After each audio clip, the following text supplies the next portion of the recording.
However, the one that talks about the Sabbath, it is not okay. No, that is where the challenge comes in. So it is best to stick within your faith. But you might ask a question, can two persons of the same faith in an Adventist be compatible or incompatible? And I would say they can still be on equal yoke. The reason why I say this is because when choosing a life partner, if your spouse or if that person you plan to spend the rest of your life with is not spiritually inclined, then and she or he is more drawn to things of the secular world, you will have a problem where one partner, yes, is spiritual, but the other partner is giving him hell on earth. So I would say in choosing a partner, one needs to be careful.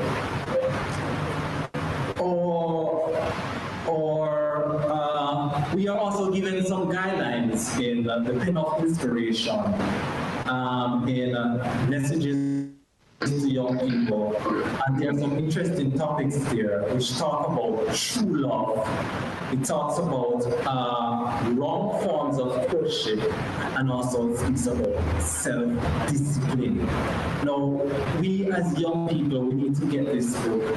We need to read this book and try to understand what are the guidelines, what are the counsels God is actually giving to us as young people in choosing a life partner. So that is my presentation. I don't know if there's any question. I want to welcome Mr. Martin Phillips. Thanks for joining us. Don't know if you have anything to add to this, Mr. Phillips. I am not hearing you. Can you hear me? Yes. Okay, yes. In his wisdom, God established guidelines for her behavior and her choices. And it is very important for us to respect and understand that God knows what he's doing. So when he tells us to do something or not to do something, he knows the end from the beginning. And there are things that we may not be able to discern, but he knows what it is. And if you want to disobey God, just ask those who have disobeyed him in the past, and they can give you their story about the agony and the anguish that they have experienced because of disobedience. Sometimes they don't disclose it because they are too embarrassed to do so.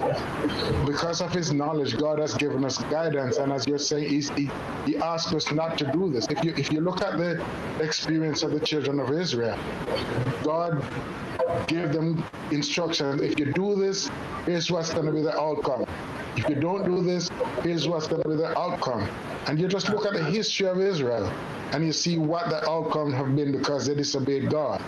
And in much the same way in our choices, sometimes the devil, just as how he said to Eve, the fruit is good to eat, nothing is wrong with it. It's much the same way people make choices. They say, well, he's a Christian, he's not of my faith, but he's a Christian. God knows what he's saying. So when we're doing things that God asks us not to do, what we're in essence saying is that God doesn't know what he's saying.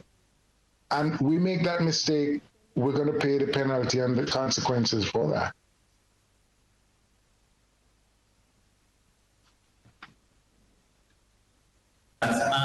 Can somebody bring in a non-member, baptize a member, and then start and marry that person? Is it good for a Seventh-day Adventist to look somebody outside, bring that person in, person gets baptized, and then enter into a relationship with that person? What advice do you give us for that? It's not a matter of bringing someone in. There may be attraction to someone who may not yet have accepted your particular faith because they don't understand intricacies of it. If if they're associated with you and they observe, as you said early on, or as Ken said early on, in your lifestyle and in your principles, they see the essence of change, they will change. So it is not you who are changing them to meet your needs. It's God who is changing them, and in essence, you can benefit from the change. But your objective should not be to bring the person in to marry the person. Your objective should be to show the person through your lifestyle and your message what God desires of them. If they share your concepts and they see exactly what you're saying and the change occur, then it's all right. But your job is not to go, because sometimes people say they come in just to please you and they're not converted. So the essence is teach them what it is, hold your ground, and let them know exactly what your principles are and the reason you can't, your reason it's impossible to unite with them because of the same thing that was said early on. Because there is going to be conflict. And more often than not, the children grow with this ambivalence and this confusion. And this is what God saw, and he asked us not to do that. So yes, if somebody has interest in you, they have to know where you stand, what are your values, why you can't submit to their requests at this point in time. And if they share your view and see where you're going and understand the reasons, and they choose to accept, so be it. Then that's all right. I'm a witness where that is concerned, because I remember a young man was interested in a young lady. She was a Seventh-day Adventist. He was not. And it so happened that the young man came into the church because of that young lady. He had no interest in God, but because of his desire, his lustful desire, he got baptized into the church and was able to lead the young lady astray.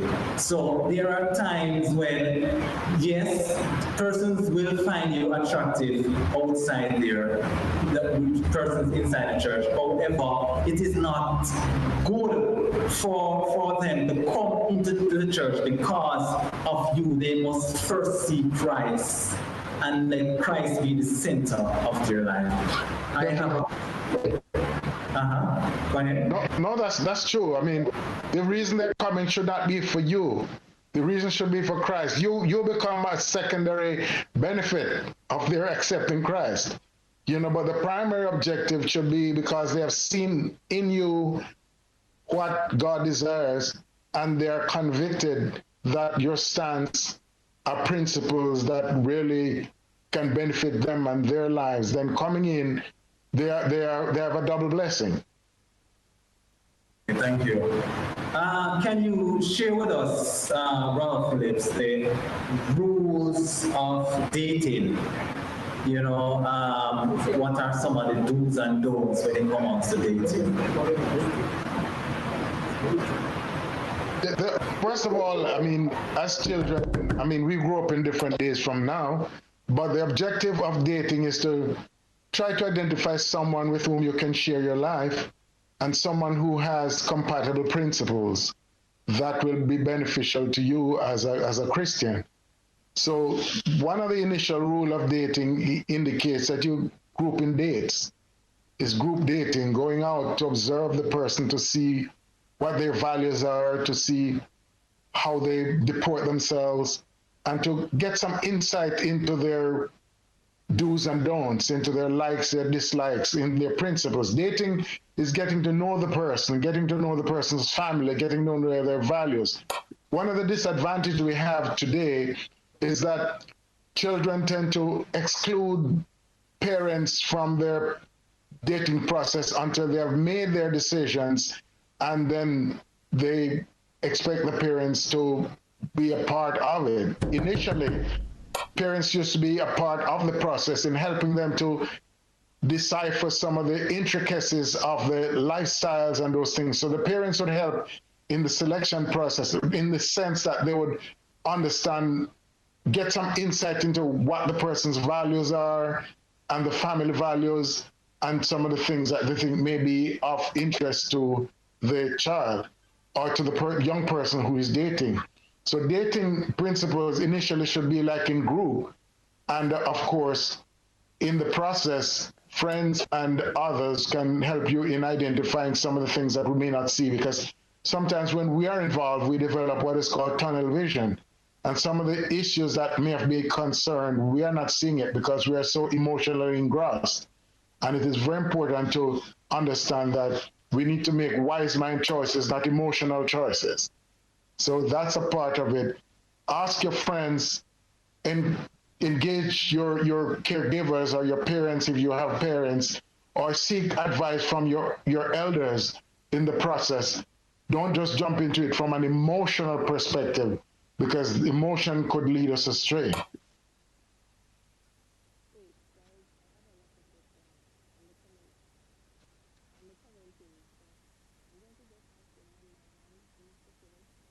Yes, yes, yeah.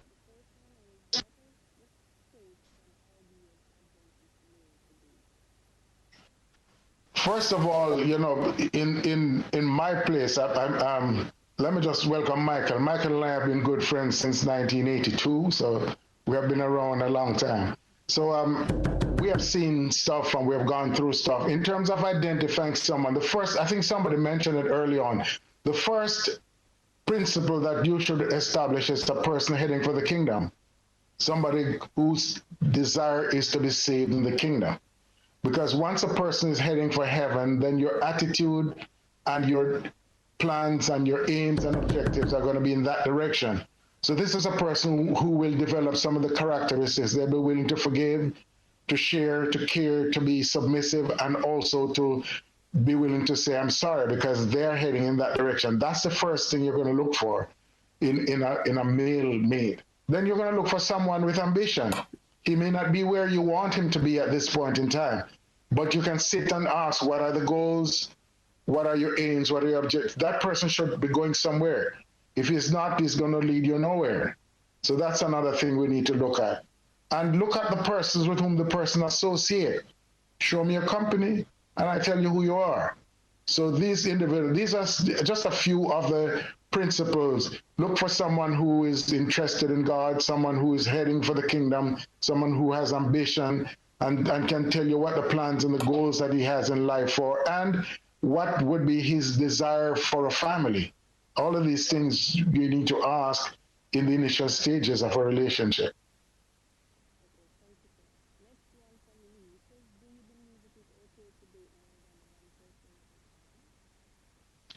What do you mean by dating more than one person at a time?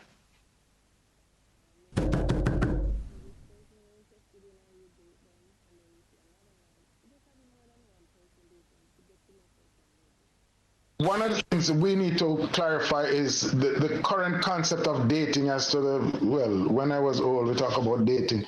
But dating, what is it has to be established, what's your concept of dating? So if it's someone who asks you out on a date, to establish a knowledge, understanding, get a better acquainted in that situation. If you're not committed to a relationship, this is when group date becomes very, very important. And of course, if you are in the process of identifying someone who is interested in you, as I said, someone who's going to the kingdom, you can accept an invitation to a function or something, because your objective is to observe the person, to identify what are the person's values, their goals, their aims, their ambition, where they're going. So this is, if you're talking about like casual dating in terms of engaging in acquainting yourself with a person, it's different from saying dating in the sense that you're committed to a relationship.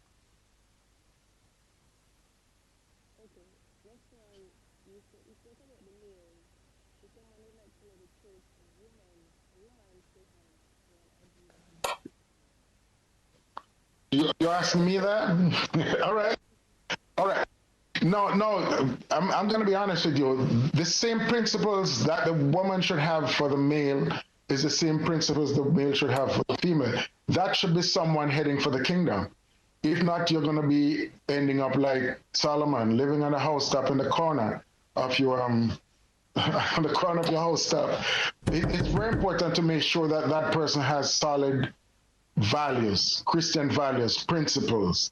because this is the essence that's going to maintain the relationship. So that person also should be a person with God at the forefront of their goals, their aims, their ambitions. Similarly, you as a gentleman, you should check to see what the values of the person are, where they're going, what are their aims, their ambition, what are their goals in life, what would be their ideal family, and how their spiritual values would integrate in that. Also identify who their friends are and how they relate to their friends, how they relate to the church, what is their commitment to God, to His church, to His service, to their fellow female and fellow male.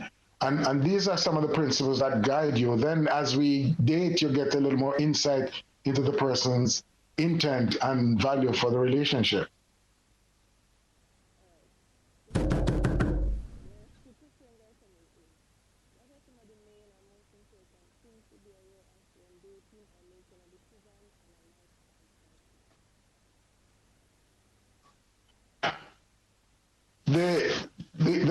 As I said, where's the person going? Apart from the values that I mentioned before, what are the person's aim and objectives? Some of the things some people leave out, it depends on your age. Do we want children? Do we not want children? What are your immediate goals? What are your immediate aims? If you haven't attained or achieved your academic goals, how is that going to relate to where we're going from here? You're looking at the person as one who is spiritual, as I said before, and also one who doesn't have a temper. You look for a person's temperament. That's very, very important. And this is why it's essential to get an insight into individuals. Because, for example, in the field of mental health, when you're doing assessment, you ask like the persons, does anyone in your family have any form of psychiatric problems or so on?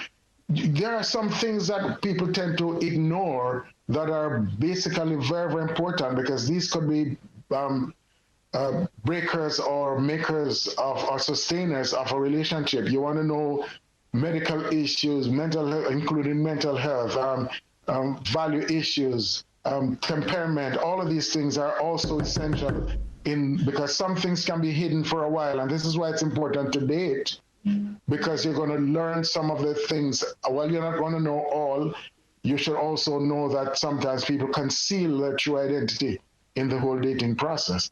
But you could get these things from investigating, from getting information from peers, and parents are very good at that. This is why in the Bible days, parents were the ones select the mate for the children, because they would investigate families to look at trends, to look at behavior, attitudes, and all of these things that could be hereditary and genetic predispositions, and all of those things could be factors that you need to take into consideration when you're dealing with selecting a long-term partner. Okay, I have a question here. In what is the required age gap when it comes to dating or choosing a life partner?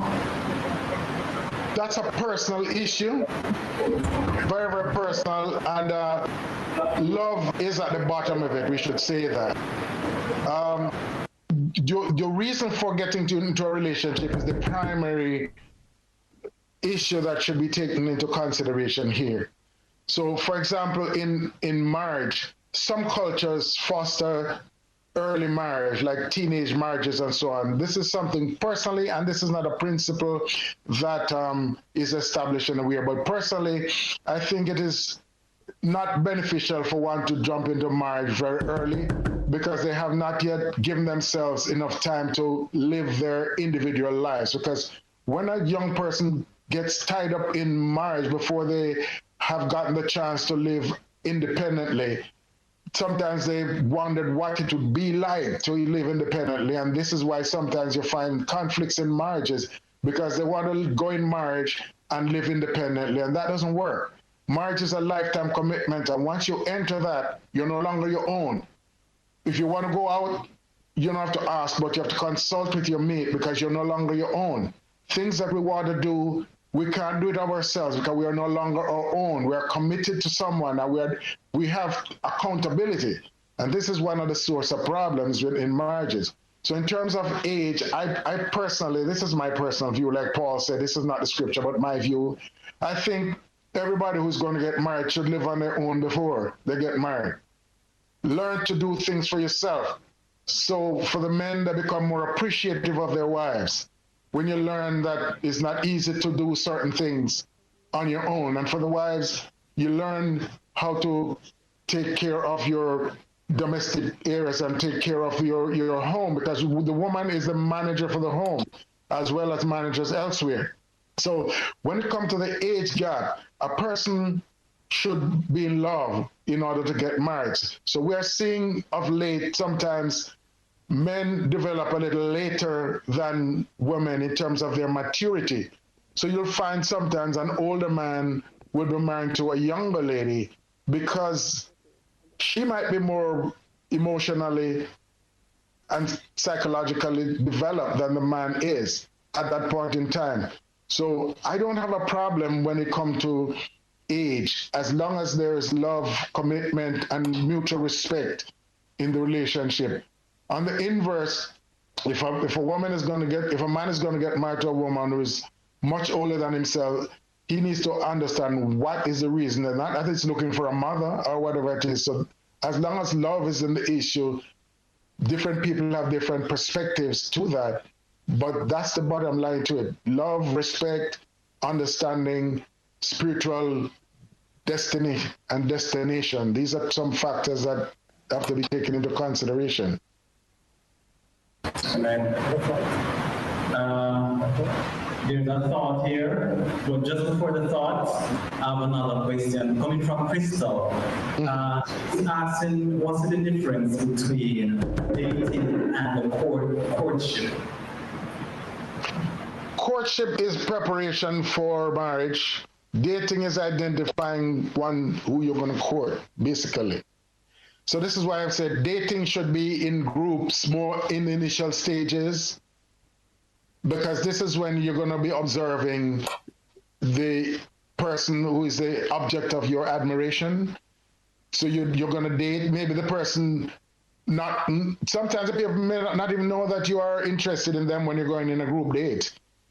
But then after a while, you might select the person. Then after you identify the person who you want to get married to, then you're going to engage in the process of courtship. Courtship is a preparation to marriage. But dating is identifying the person who you want to court. It's my perception of it. Ella King.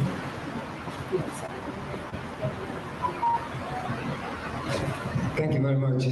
Somebody has said that. Hey, good day, sir. Good day. Oh, good to see you, Brother. Yes.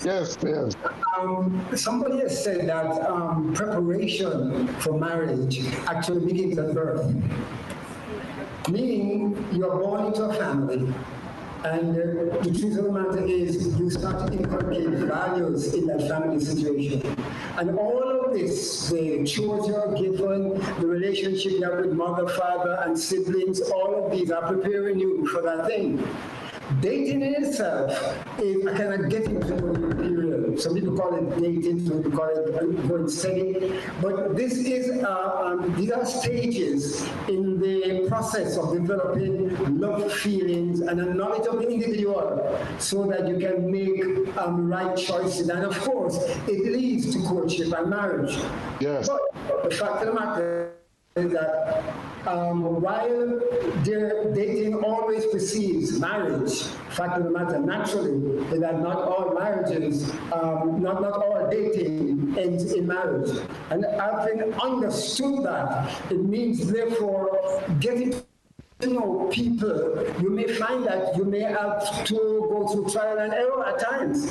And it might be that there might be somebody who at one point in time that you are enamored of, but it didn't quite work out, the love thing was not there, and all kinds of things coming through, you probably find somebody else. And eventually the person you're going to get married to is quite likely going to be somebody who is a kind of composite of all the different persons that you have probably dated, because they are good in everybody and bad in everybody. So it is going to be something that you hope that this is the right formula. But one of the things that I want to say very importantly is this: when it comes to dating and courtship, make sure that you consult the Lord. No, He's not going to bring you a beautiful Coca-Cola figure necessarily. No, but you need to consult with Him. He's the person who makes bodies. He makes minds. Ask Him, is this the right person? Talk with Him. The prophetess of the church says, if you are used to praying at a particular number of times, increase it, because this is important. It makes or break you. And guess what? It can also stop you from being saved in God's kingdom. Ken, Brother Ken, there's a question that I didn't hear asked that I hear coming, and I'm going to ask it to you. How long should a person be courting before they get married? I don't think that there's a figure, but I think that 2-3 years is long. A year is good, depending on when you first make contact and the nature of that contact. Let me say this. If, for example, there are people in your church that you're been bouncing off for the past 10, 15 years, then your courtship should not be 3 years. Hello? You should have come to the place where you, hey, that person is so-and-so, or that person is so-and-so. It means, therefore, that your actual dating and courtship, as you name it from day one, a year is good. A year is good. Yeah, so I get back to you, and my perception again, this is like the Pauline perspective. This is my perspective, not that of the Bible. So I'm saying it has a lot to do with maturity. The duration has to do with maturity.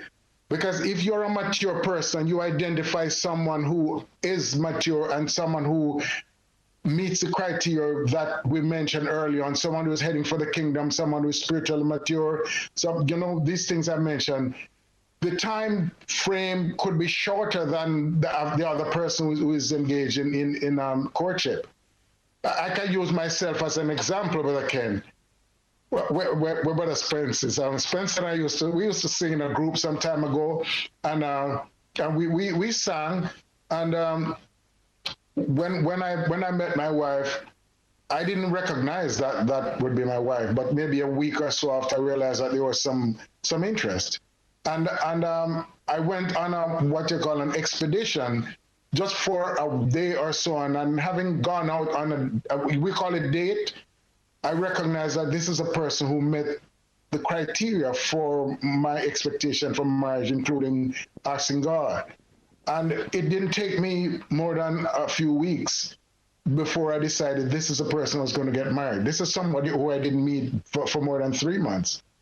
So you see, the criteria is different in a mature person. Now, I'm married now this year, 35 years. So people differ. But if we follow the principles, I like what you said, the preparation begins from birth. And this is why parents used to be involved, because they would go look at the birth order and look at the growth and development and all of those background information, and they would have sufficient information to say this person would be a good fit for this. They're not telling you who to marry, but say this person meets certain spiritual criteria that could help you guide in the kingdom. Just remember, the objective of marriage is to bring honor and glory to God. That's the primary and the first objective of marriage. Secondly, it is for our satisfaction and so on. So once we are doing this to the honor and glory of God, then everything will fall in place. But of course, the scripture is affirming it. Whether you eat or drink or whatsoever you do, even in getting married, yeah, to the glory of God. Yes. Yes, ma'am. Okay.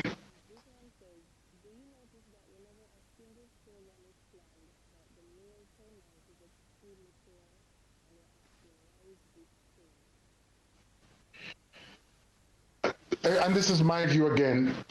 Men take a longer time to commit than ladies. Men are a little scared. And this is what, there was a time when the principle of courtship in terms of chivalry then is that the men should make the advanced move in terms of establishing a relationship. Some men are very timid, and if there's a woman who identify in a male qualities that she identify to be those that she desire, there's nothing wrong in taking the initiative, because some men need to be guided or leaded into a relationship. So, but sometimes they're scared. I don't know why. Sometimes some of them are not committed to, they're not yet ready for commitment. And this is one of the basic principles. I wouldn't say because they're more female than male, but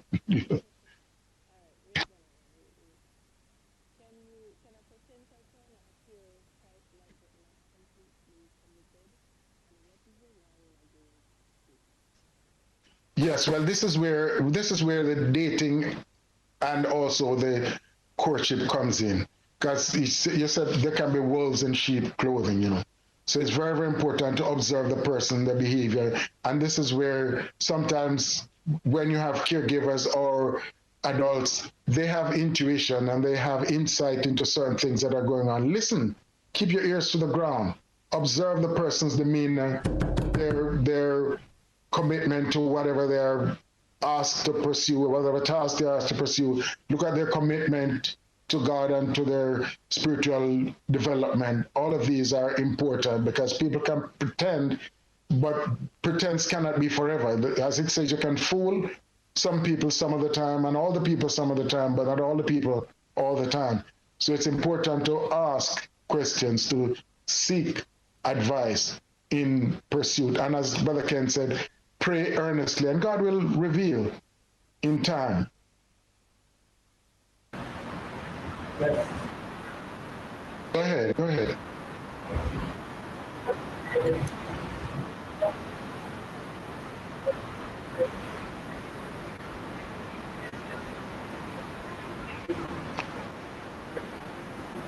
When you say packages, what do you mean?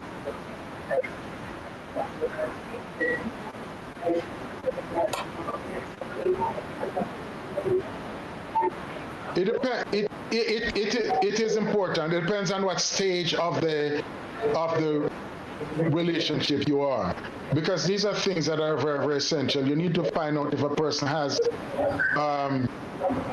problems with sexual functioning, just like how you need to find out if a person has medical problems, if a person has mental health, genetic predisposition. All of these things are very, very important to find out. But this is like in the initial stages, and this doesn't mean that you're going to try it out in order to find out. You know what I'm saying?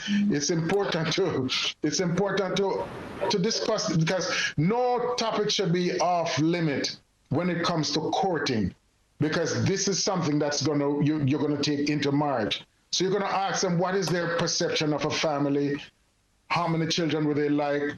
What is their perception of sexual behaviors? Talk about extramarital affairs. All of these things are important, because some people might come into the relationship with some poly concepts, and these things we need to know. So if you have to feel comfortable enough to approach this question with a person. Can I ask a question now, President? Yes, go ahead. Okay, somebody just hit me a while ago in regards to the term "puss in the bag." All right, ask the person, you talk to the person, and you talk to them about sexual matters and so on, and the person says yes, everything is okay with me. However, on that honeymoon night, you realize that not all is well. What should one do where that is concerned? Well, prior to that, there has to be medical information, medical verification as to the potential and functioning. Okay, so your advice is for the person to get a medical checkup. Yeah, that's very important. That's very important in the process. No stone should be left unturned, because we don't know, as it relates to potency and all of that, we don't know. But in terms of functionality, that is something that can be checked on from a medical perspective. Just like how one wants to make sure a person doesn't have HIV, you go and get an HIV test, it's important to make sure that a person gets a medical test to make sure that they're medically functional. The reason why that question also came up is because I know of instances where a man actually married a woman that was, you call a mute, had nothing whatsoever, and the woman would hide for about 3 to 6 months without the man even know what is there. You know, so things like this do happen in relationships. Yes, so this is why and this is why we need to talk. This is why programs like these are very important, because people need to verify these things.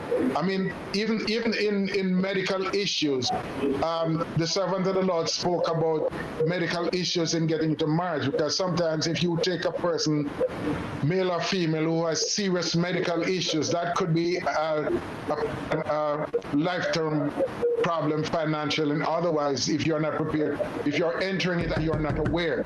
If you are aware of the medical issues that the person presents and you choose that, that's a different thing. But the person shouldn't disguise medical problems, and when you get into the marriage, you realize that here's a person and the whole financial constraint of your family is going to be affected by the medical bills and all that kind of thing. So this is something you should agree on before you get into marriage. And this also stands for a person's sexuality and their ability to function sexually. This should be a medical thing that you should get, if you call it a medical certificate of clearance, if you want to put it that way. Okay, thank you. Christian, any other questions?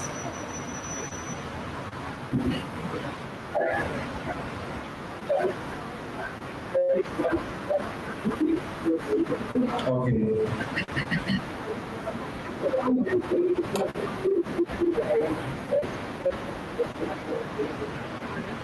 What do you do if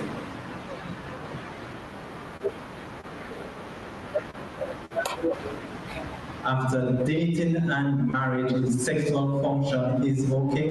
Is that okay? Okay, it's not okay, sorry.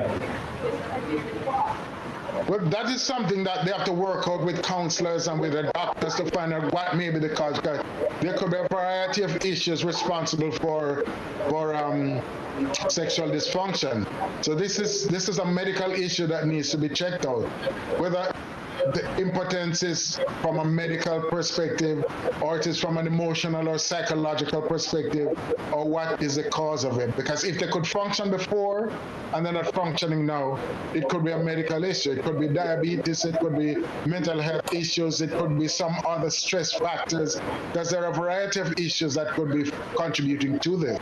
So as long as they're functional before they go in, and something arises after that, then this is something that they need to check with their medical specialists and their counselors and those people, and they can carry them through that. Okay.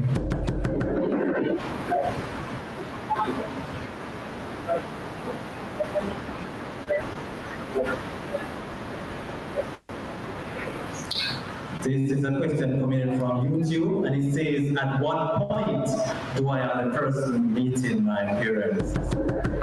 This is important, because this also has to do with the relationship that the person has with their parent. Because if they're in a good relationship with their parents, as soon as they establish any semblance of stability, they should let their parents say, well, here's somebody who I have interest in. And if you're hiding it from your parents, it's a different thing. But some people wait until they're sure that this is the person they're going to get married, then they take them to the parents, and that's a little late. They should talk with their parents before, let them know that they see someone that who they have interest in.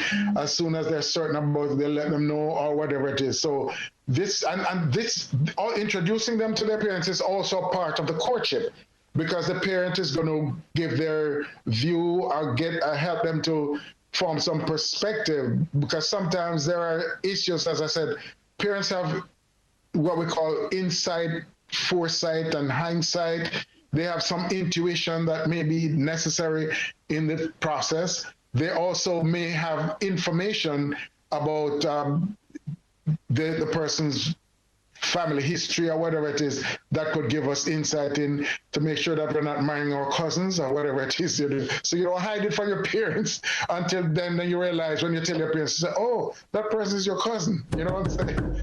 Don't wait too long until you become emotionally tied. Then you realize that you're in a problem. So as soon as you think you want to make a very serious move in the process, it's very important to consult, not really consult, but inform your parents that there is someone who you have interest in, and you like them to meet the person, and you move on from there. So don't exclude parents as is happening now. I just want to just mention that this is one of the dilemmas that many families face today, because I've seen it. The male or the female might not be in agreements or in very good grace with either of the parents, and they sometimes are very disrespectful to the parents and say, I'm not married to you, I'm married to your daughter or your son. This can't work. This is not going to work. It's not going to last. And so therefore it's very important for us to understand that as early as possible we should get our parents aware of what's going on. I do understand that there are situations where some parents are overbearing, and therefore youngsters need to be a little more mindful in their involving them in the process. But as long as it's a reasonable parent, there's nothing wrong in engaging them at an early stage. Help them to keep you on the lookout, because they could know people who know the person who might be able to give us insight into what's going on, so that we don't make the mistake that other people make.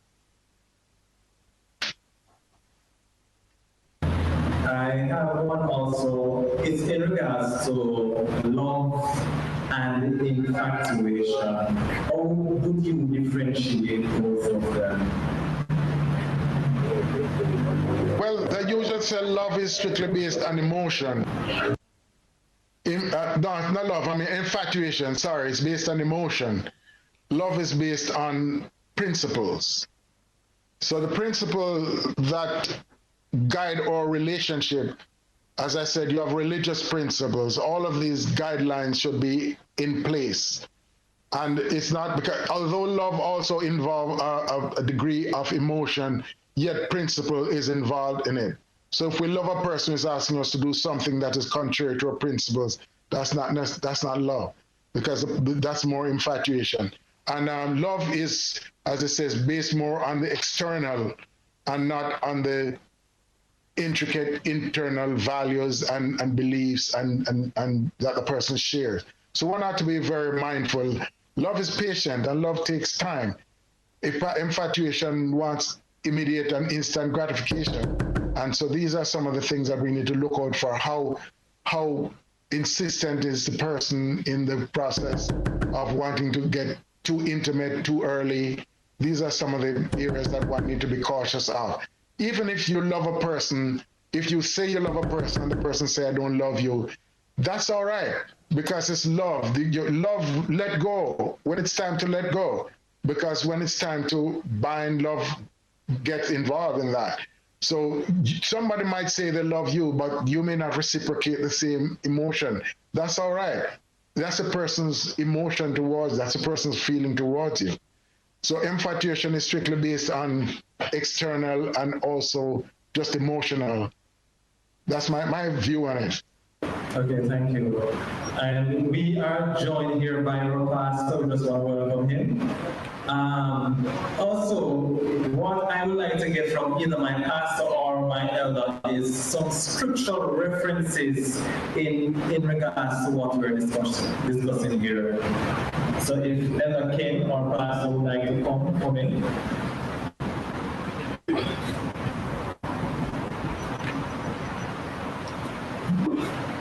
Briefly, when it comes to marriage, courtship, dating, these are all relations.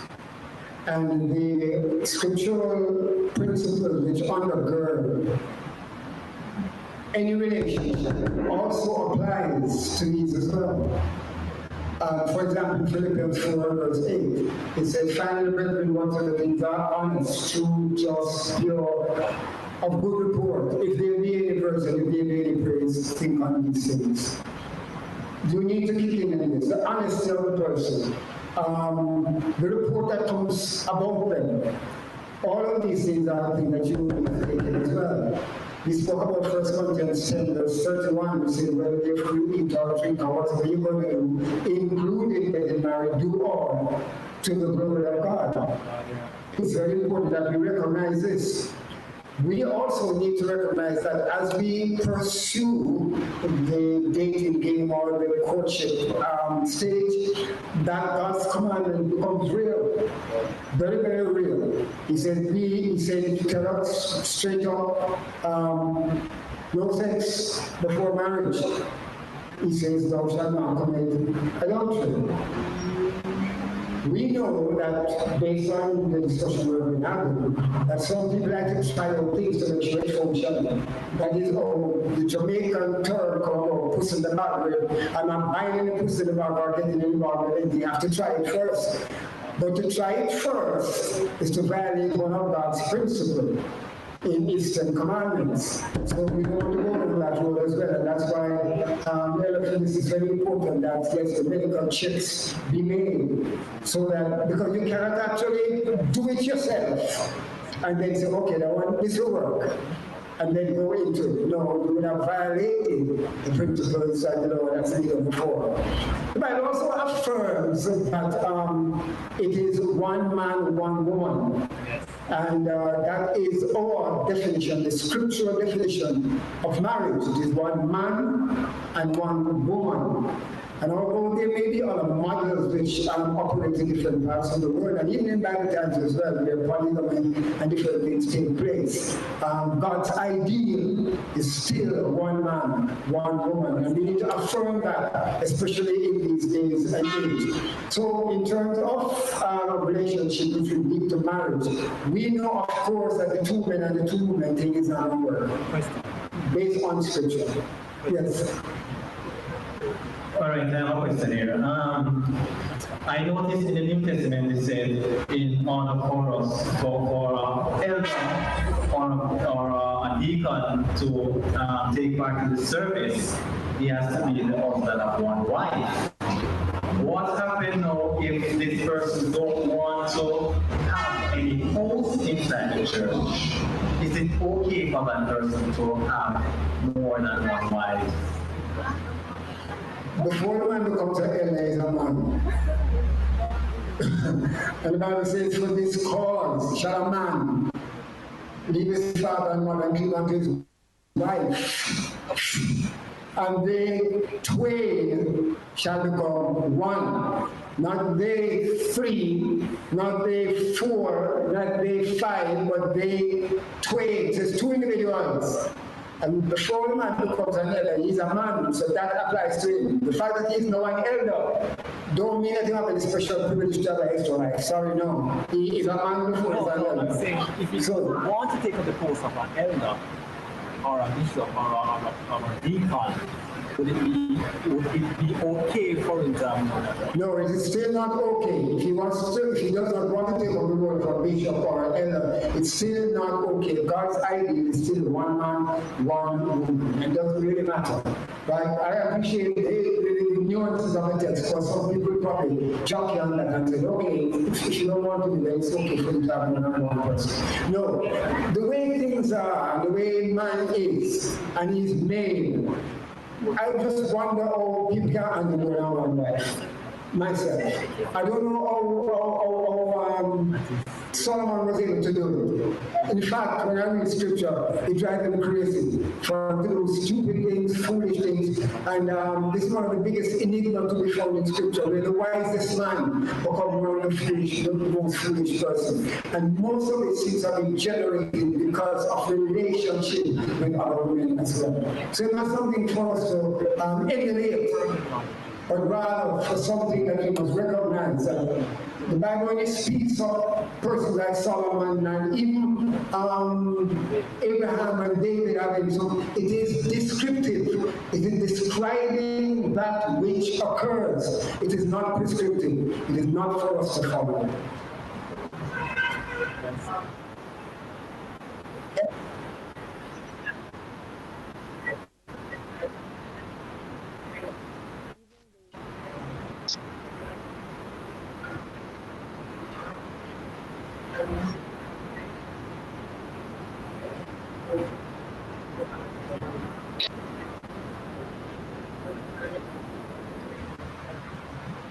I'm not sure I got the question.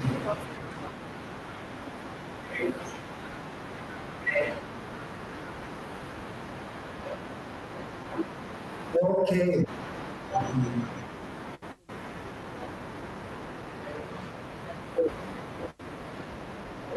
I think, Brother Ken, I think I mentioned early on that I think you should look at the person's potential. Say it again. You mean I said it again? Look at the person's potential, where the person is going. This is what I said early on. Okay. Also, the question. Parents do not allow the man that the daughter is choosing because he. All right, the question is actually, if the person is spiritual but does not have a college education and the parents don't like him, however, the guy likes him, but the parents wants the young lady to marry a guy with a college education but not necessarily spiritual. Yes, I mentioned early on is that one of the factors that one need to take into consideration is where the person is going and not where the person is. And it is very critical that you see the person's potential, because sometimes this is one of the reasons why young people should date and engage in courtship, because they're going to be asking the person, what are your goals, what are your intention, and so on. The person's working, maybe he has the intention to go to college, but circumstances might have prevented him from doing so at a point in time. So yes, he might have the potential. Again, we're saying the parent ought to be reasonable, and sometimes it might be necessary for the young lady to ask for counseling, that the mom could be involved in it. I'm going to give you an example. I remember I went to a particular church, and there was a young man there who was kind of fitting the same profile you're talking about, and he was ignored. He and I used to go out and we do Bible studies, very zealous young man, energetic and so on, but he didn't meet the criteria of a qualified person that many of them were in church were interested in. And I didn't see him for some years. And so everybody kind of ignored him. After a while, I met that young man somewhere else, and he said, Brother Phillips, how are you? I said, how are you doing, young man? And I called his name, my son. So what's going on now? That young man, he introduced me to his girlfriend, and he was at CAS doing engineering. So you see, you have to look at the person's potential and not where the person is at. That's very, very critical in the process. And I know some parents mean well for their children, but they have to also to allow their children the latitude of choice and be reasonable in the process. You know, look at where the person is going, look at the person's ambition. These are things you find out, because some people are, if they don't have any ambition, you can know they're not going anywhere. So this is maybe a cause for concern. But of course, if the person does have the potential, there's nothing wrong in giving them time and also assisting them in developing the potential, because that is what we're here for, to work with and together to achieve the potential.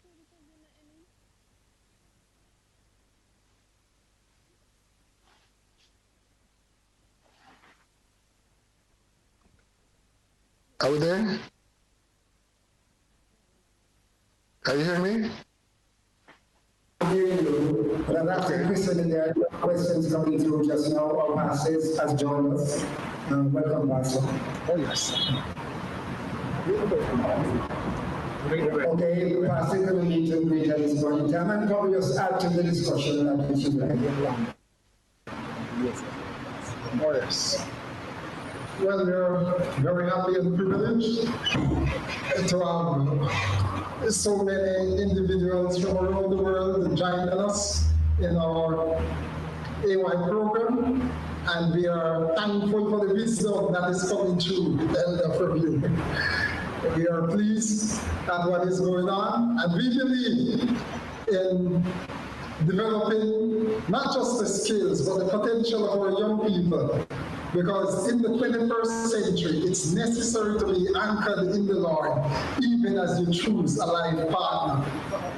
And I would just like to add to what you say, that if you have to choose between consecration and education, I would say choose consecration. Amen. I would rather have a consecrated son-in-law, daughter-in-law, than to have an educated person who don't know the Lord. Yes.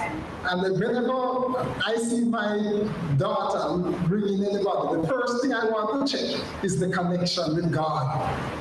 Because if that is not there, whatever else is present, it's a no-no for me. Always consecration above and beyond the education. Just before the time the question comes in, we just have about 5 minutes before the feed is cut. So I just want to inform the persons listening in UK that we will be on next week, God Steers Our Life as well. The topic for next week is the second coming of the Lord and the events leading up to the second coming of the Lord. Okay? So please join us again next week. Kitson, can go ahead with the questions. Kitson?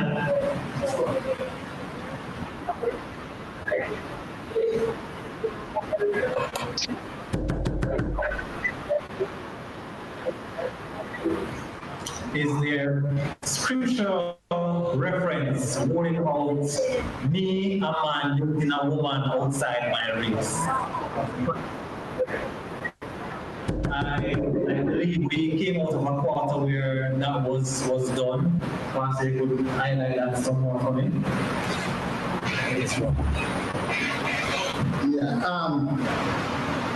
When it comes on to the Bible is not racist in any way.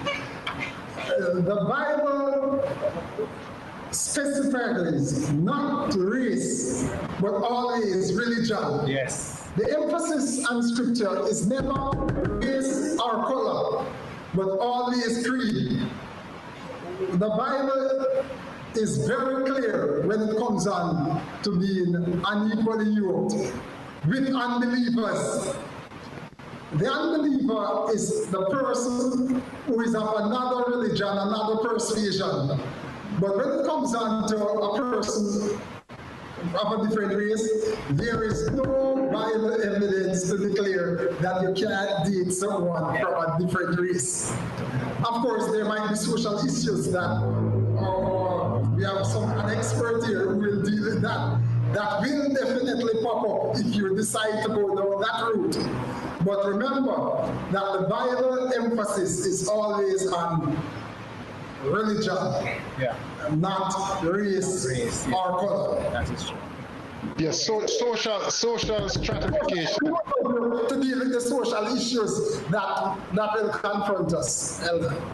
Okay, he's going to deal with social issues. Okay. Yes. You're talking about the social I'm saying it as the pastor said, social stratification and classifying and categorizing, all of that has to do with human delineation of the human race, because God said we have made of all nations one people, and we're going to one heaven. So the basic principles, as the pastor said, is following the principles of God. That's the principle that guide, or anytime prejudice and biases and those things start coming in, is because of racial issues and how people have divided society based on class, creed, race, all those kind of stuff. But love crosses every boundary.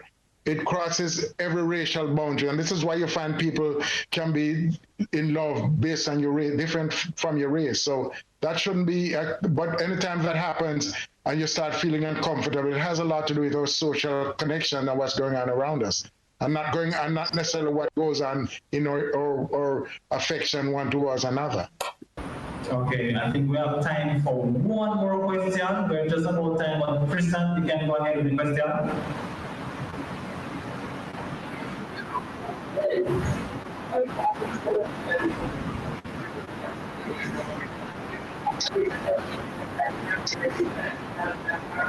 Is it okay to have one? Okay. So is it okay to have a list of features and characteristics in a specific partner? Of course there is. You need to know where you're going. You need to know what are your goals, what are your aims, not that you're going to meet every criteria that you set out, but you ought to have values, you ought to have expectations, and you're going to check them off as you go down. And there are some you have to compromise, but not the principles of righteousness or so on. Some you might need a tall and some young man, but you might get a short one. Not as handsome, but he has very good values and his Christian principles. So you have to be willing to compromise the height for the value. That is true. I want to thank you, Elder Phillips. I want to thank you, Pastor Elder Wright. We're just about wrapping up here. I'm going to invite Elder Brother Spence to give the closing remarks. Thank you, our viewers.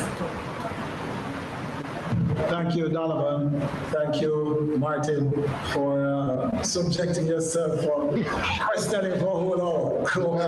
That's all right. And I know the competence is there. And we want to thank you for the lovely insight that you gave to us. We'd like to thank Yard Vibes Radio in London, Yard Vibes Radio 876, and CEO Janet, Lady J, a DJ for this afternoon, who has afforded us the opportunity to broadcast live in London, England. I had a few words with her a short while ago, and I was told that there are a number of persons joining us in London, both in the webinar and live on the radio station. We want to say thanks.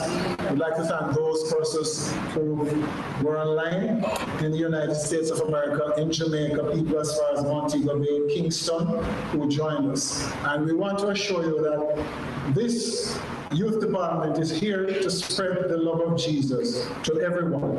And so we invite you back next week, the same time, 4:30, on the same radio station, and we'll give you the webinar link again, where you can have your questions answered. We're going to be looking at current events next week, and we'll have a specialist here as well to answer your concerns. So I want to thank you one and all for joining us, and we say adios and goodbye. But before we leave, I'm going to invite our pastor to just read a word of prayer for us. For those in London who have been locked down, we want to ask you to read a word of prayer for the conditions there and for those of us in Jamaica.